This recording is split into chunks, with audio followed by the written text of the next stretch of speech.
Hey guys, so today I've got the new Glow Recipe Sunscreen. I actually ordered it the day it came out, and it literally from Sephora came the next day. So I've had a couple days to play with this, and I've got a lot of thoughts on it.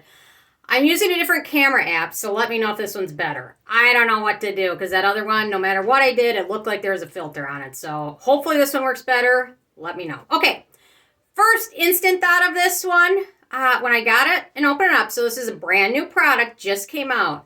Look at the expiration date. Can you see that? It expires in less than a year.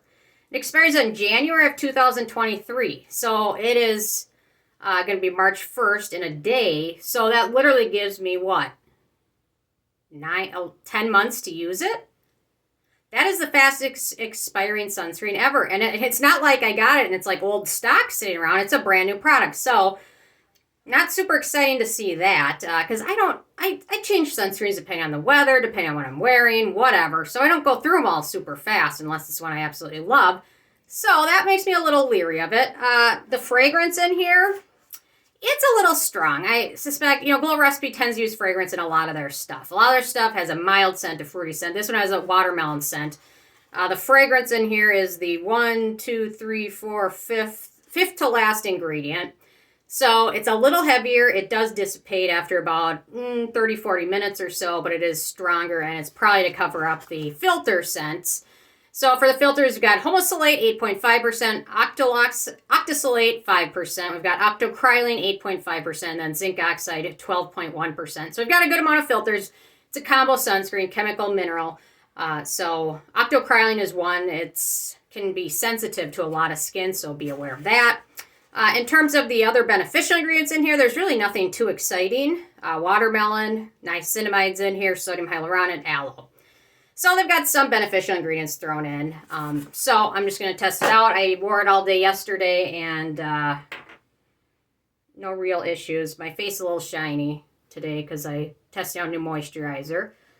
Okay, so there we go. But it does smooth over skin pretty nicely. In terms of the zinc, there's not much of a white cast at all, although my skin is pretty pale, so that doesn't help too much. But the white cast, I wonder if they're using nano zinc. Usually they state it on there if they are, but I don't really see that. So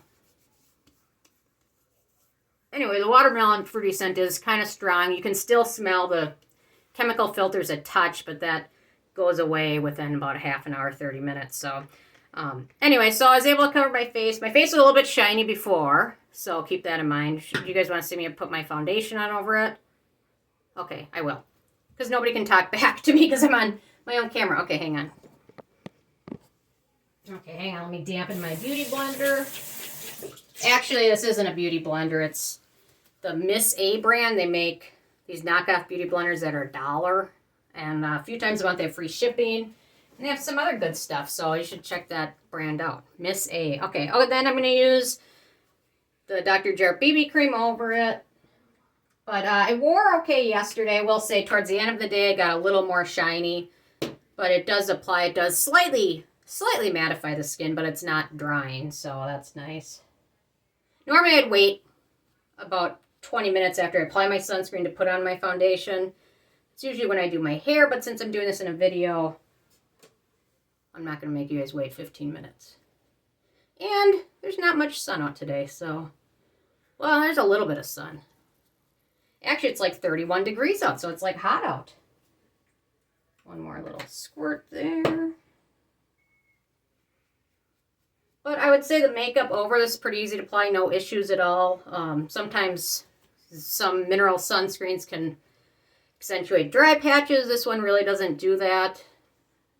So that's not really an issue, but it wore throughout the day nicely. I can't say reapplying this one would be that easy because for the zinc in there, sometimes mineral sunscreens aren't that easy to reapply during the day. But to be honest, if I'm going to be outside during like a really long, hot day, probably not going to be the first sunscreen I choose just because I've got other ones made in other countries that are a little bit stronger probably, although this one says SPF 50. It probably is right around there. Okay, so that's how the BB cream looks over it. I'm going to set it with a little bit of powder, my Soft Focus Hydrate and Set Powder, which I love, in the shade Light.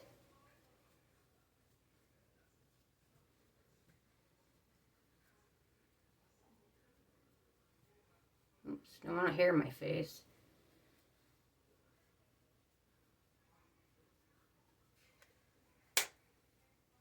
There we go. I don't know, that's how it looks after everything, so I think it's fine. Yeah, I didn't really, the scent fades, and I've been testing now 2 full days, yesterday and the day before, and I, by the end of the day, didn't really have any issues with shininess. I didn't have any issues with dry patches, so it seems like sometimes mineral sunscreens can be really hydrating when you first put them on and then kind of dry skin out through the day. I didn't have that issue with this one. Maybe it's because of the aloe and the watermelon. I don't know, but so far I'm enjoying it. Again, if it's 100 degrees out, I'm going to be outside all day. This is not going to be the one I'm going to pick. I don't see anything about saying it's sweat proof or anything like that.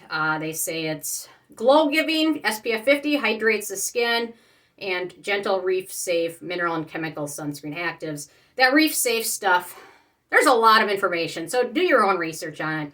I'm not necessarily going to comment about it because I haven't read all of the research, but there's conflicting research totally about that, so make up your own opinion on it.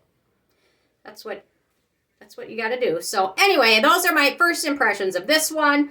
So far enjoying it. I don't know if it's necessarily worth the price, especially given the fact that it expires in less than a year, but if you're sensitive to fragrance, keep that in mind. Although it is super light, it dissipates quickly, and the nice thing is it kind of covers up some of those chemical filters which have that sunscreen smell, which I personally don't like at all, but anyway, which is why I kind of like some of the newer filters that don't have that sunscreen smell, but obviously they're selling this one in the US, so there's nothing they can do about that because they're only allowed to use the ingredients that are approved in the US. So, and this one also is made in the US, in New York it says, which I thought most of the Glow Recipe stuff was made in Korea, but I guess I was wrong. So anyway, those are my thoughts. Interesting from you guys if you're going to pick this up or if you already have. Give it a try, what your thoughts are, so leave a comment.